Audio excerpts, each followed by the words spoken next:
So my name is Jessica Yuen and I'm the founder and CEO of Specialist Education Advisory, SEA. So I was born and raised in Hong Kong, attending the ESF Cowling Junior School before going on to the Australian International School. Then I went to Ballarat, which is a regional city about an hour and a half away from Melbourne. So what's my connection to Australia? My parents they met in Brisbane and they're both Australian citizens. And then they came back to Hong Kong after that. So SEA was founded in 2018 because I felt that when I was at university that there was a lack of support for international students. So SEA was born out of providing support for Hong Kong students who are looking to go to study. For me, that was the key reason to start the business. Hello everyone, my name is Damien. I'm a registered migration agent from Australia. A lot of my clients ask, why should we go to Australia to migrate compared to all the different countries? And I say, well, from my perspective, you are not doing this for yourself. Most of the times you're doing this for your children, for their education. So you're looking out for your family.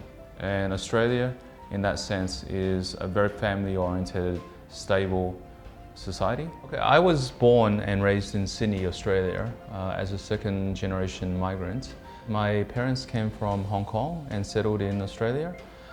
I studied and worked in Australia and came back to Hong Kong in 2008 with my family. So one of the biggest things that I learned when I went to Australia was how to learn to live with other people.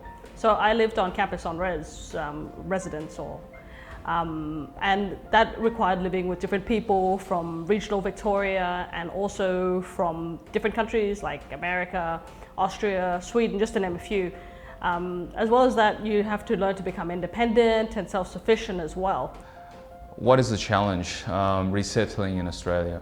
Well, obviously, other than the language, it's really basically understanding in Australia, do you stick to the community that you come from? Or do you spend time and effort to integrate with the community that you're there? Australia is very multicultural. There are different languages.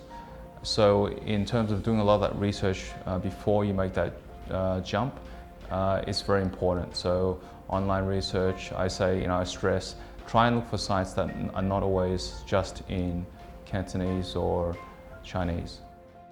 So we would work with you as a family to ensure that you have the best chance of success. From the initial interview, discussing your migration and education needs, to assisting you with filling in application forms, to assisting you with skills assessments, to the end process of you being granted the Australian visa and places for your children to be entering an Australian state or private or independent school. SEA and Worlgo are here to help. So why choose Australia? Why not maybe say the UK? What's the attraction? The Australian migration does have requirements that the family unit move together, but not necessarily at the same time. Whereas for BNO holders, there is an obligation that they move at the same time. And once you've been granted an Australian visa, you are allowed up to 1 year to land. And also, Hong Kong residents have that pathway available to them within 3 to 5 years for permanent residency. Usually this is a very straightforward process. And we can help with that.